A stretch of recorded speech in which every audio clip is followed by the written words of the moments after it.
सबसे मेरा सवाल यह है कि ईश्वर अल्लाह गॉड जो परम सत्ता है वह किसी जात मजहब भेष किसी स्थल का मोहताब नहीं है।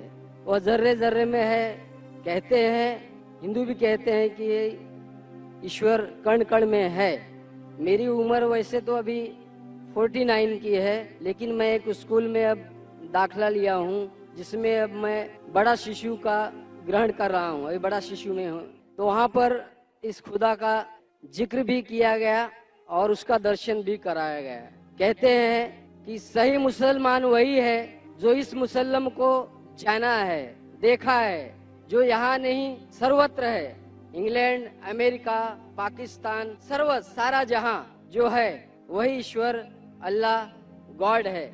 वो किसी समय किसी का मोहताब नहीं है। सवाल यही है जो हमें ईश्वर के बारे में बताया गया है, तो वो ईश्वर यहाँ पर मौजूद है और डॉक्टर जाकिर साहब उसे दिखा सकते हैं।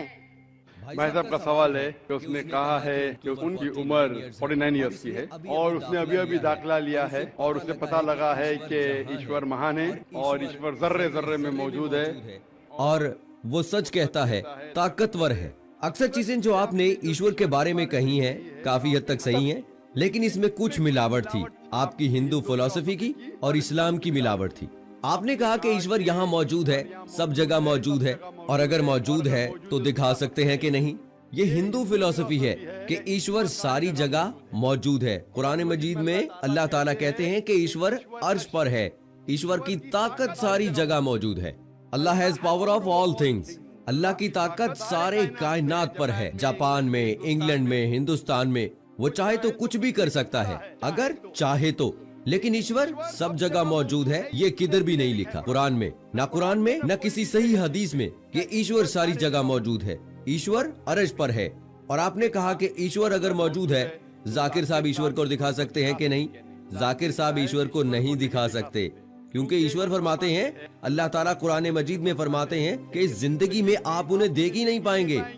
मूसा अलैहिस्सलाम का जिक्र आता है कुरान मजीद में। मूसा अलैहिस्सलाम हमारे पैगंबर, वो अल्लाह से दरख्वास्त करते हैं कि मैं आपको देख सकता हूँ, मैं जानता हूँ कि मैं आपको देख सकता हूँ। तो अल्लाह ताला फरमाते हैं कि इस पहाड़ को देखो, उस पहाड़ को एक झलक दिखाऊंगा, आप उस पहाड़ को देखो क्या होता है। तो अल्लाह ताला जब अपनी झलक दिखाते हैं उस पहाड़ को देखकर मूसा अलैहिस्सलाम बेहोश हो जाते हैं। पहाड़ को देख के ईश्वर को देखा ही नहीं। ईश्वर को हम अगली जिंदगी में अगर उस इम्तिहान में सफलता पाएंगे, कामयाबी पाएंगे, जब जन्नत में जाएंगे तो इंशाअल्लाह हदीस में आता है कि हम अल्लाह का वजह देखना चाहेंगे, उसका चेहरा देखना चाहेंगे। इस दुनिया में नहीं देख सकते, देख ही नहीं सकते, मुमकिन ही नहीं है। हमारे पैगंबर मूसा अलैहिस्सलाम भी नहीं देख सकते थे। तो आप अगर पूछेंगे कि अल्लाह मौजूद है तो दिखाओ। और एक चीज, मौजूद होने के लिए दिखना जरूरी नहीं है। मिसाल के तौर पर ये हवा मौजूद है, हमें दिखती नहीं है। क्योंकि हवा नहीं देखी इसका मतलब नहीं कि हवा नहीं है। हवा अगर नहीं देखी इसका मतलब नहीं कि हवा मौजूद नहीं है। देखना जरूरी नहीं मानने के लिए कि वो चीज मौजूद है कि नहीं। इसी तरीके से हम इंसान खुदा को देख नहीं सकते इस जिंदगी में। आखिरत में इंशाअल्लाह हम अगर सफलता पाएंगे और जन्नत में जाएंगे तो देख पाएंगे। नमस्कार, मेरा नाम वैशाली। सर, मुझे एक क्वेश्चन पूछना था। आप क्या इस विषय में पूछा है, मतलब कहा है कि हर इंसान मुस्लिम कह के ही जन्म होता है।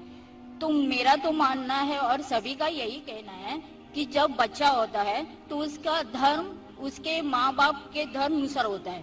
तो ये कैसे होता है?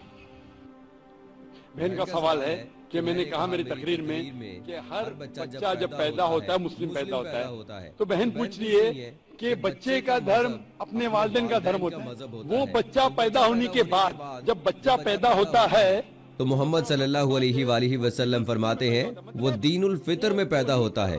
मतलब वो वही कर रहा है जो उसका खालिक, उसका ईश्वर, उसका अल्लाह चाहता है। वो सांस ले रहा है उस तरीके से जिस तरीके से अल्लाह चाहता है, उसका खालिक चाहता है।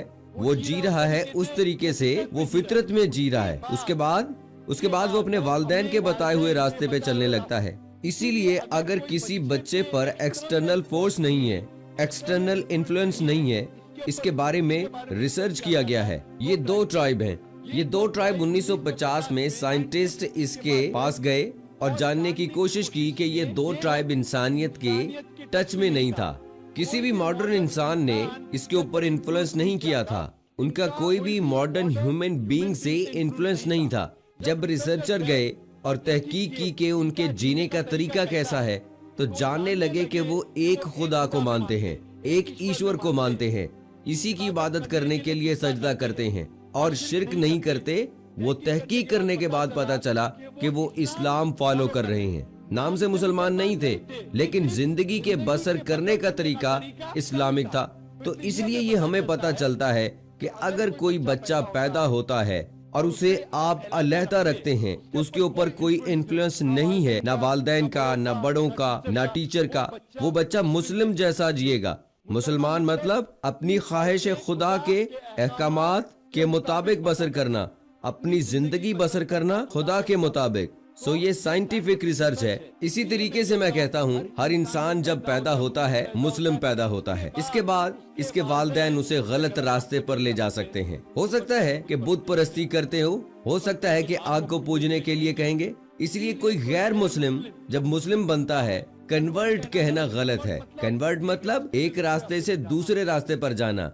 रिवर्ट मतलब एक इंसान सही रास्ते पर था, फिर गलत रास्ते पर जाता है, फिर से सही रास्ते पर आता है, उसे कहते हैं रिवर्ट। हिंदी या उर्दू में कहूँगा मैं, नो मुस्लिम कहना गलत है। हिंदी में कहूँगा पलटा हुआ, लौटा हुआ मुस्लिम। ये मेरे खुद के अल्फाज हैं, लौटा हुआ मुसलमान।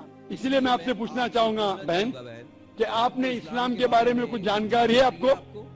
सर मैं रहती हूँ डोंगरी पे, मेरा फ्रेंड सर्कल भी ज्यादा मुस्लिम ही है और मैं ज्यादा जानकारी के लिए यहाँ पे हूँ। माशाल्लाह। आप मानते हैं कि खुदा एक है? जरूर। आप मानते हैं कि बुत परस्ती गलत है? जी नहीं, मैं यही जानती हूँ कि परमेश्वर, ईश्वर, अल्लाह और जो भी कुछ है वो सब एक ही है। जी हाँ, लेकिन आप मानती हैं बुत परस्ती गलत है या सही है? सर बुत परस्ती का मुझे मालूम नहीं, मैं इंसानियत पर ज्यादा भरोसा करती हूँ, इसलिए मैं बोलती हूँ कि सब एक ही हैं। एक ही है। लेकिन इंसानियत पर भरोसा करते हैं तो हमें हमारे ईश्वर की इबादत करना चाहिए कि गलत चीजों की?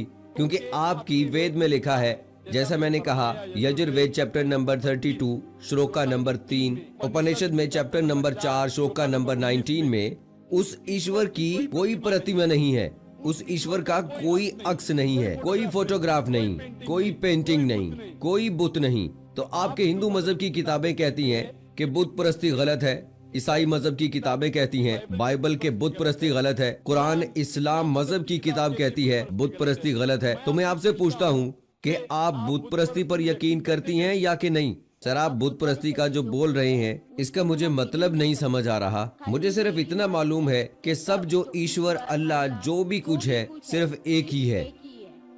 बिल्कुल सही, ईश्वर अल्लाह एक है। लेकिन अगर आप ईश्वर को, अगर मिसाल के तौर पर ईश्वर को आप कुछ गलत साबित करते हैं और उसे ईश्वर कहें, गलत चीज को ईश्वर कहना सही है?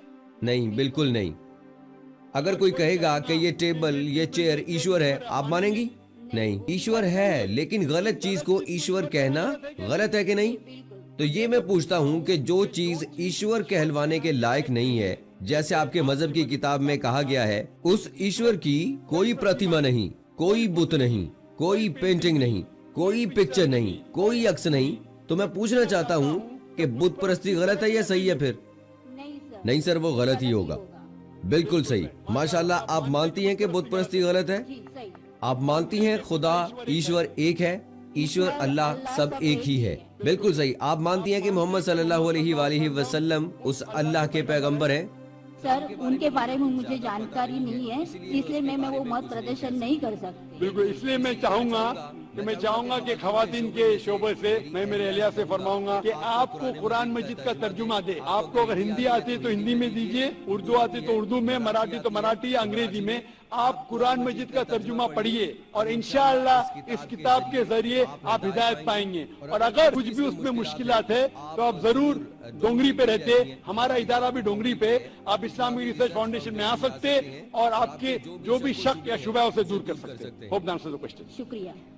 सो दोस्तों, ये थी हमारी आज की वीडियो, जिसमें एक हिंदू खातून डॉक्टर जाकिर नाइक साहब से ये सवाल करती हैं कि बच्चा जब पैदा होता है तो उसका मजहब उसके वालिदैन पर होता है, लेकिन डॉक्टर साहब ने बड़े ही खूबसूरत अंदाज में और बहुत अच्छे रेफरेंस के साथ ये बात समझाई है कि जब कोई भी बच्चा पैदा होता है तो वो फितरतन मुस्लिम होता है, लेकिन जैसे जैसे वो बढ़ता है उसकी परवरिश होती है, उसके वालिदैन उसकी परवरिश करते हैं, जिस माहौल में वो रहता है, जो कुछ अपने इर्द गिर्द आसपास देखता है, जिन रस्मों रिवाज को वो देखता है, जिन इबादत को वो देखता है, उसी को अपनाता है। लेकिन फितरतन जो भी बच्चा पैदा होता है वो मुस्लिम होता है। तो दोस्तों ये थी हमारी आज की वीडियो, लेकिन वीडियो के आखिर में आपसे गुजारिश करेंगे कि अगर आपने अभी तक हमारा चैनल सिरातुल हक सब्सक्राइब नहीं किया है तो अभी सब्सक्राइब करें और साथ में बेल आइकॉन को जरूर प्रेस करें ताकि लेटेस्ट अपलोड होने वाली मालूमाती इस्लामी वीडियोस का नोटिफिकेशन आपको बर वक्त मिलता रहे।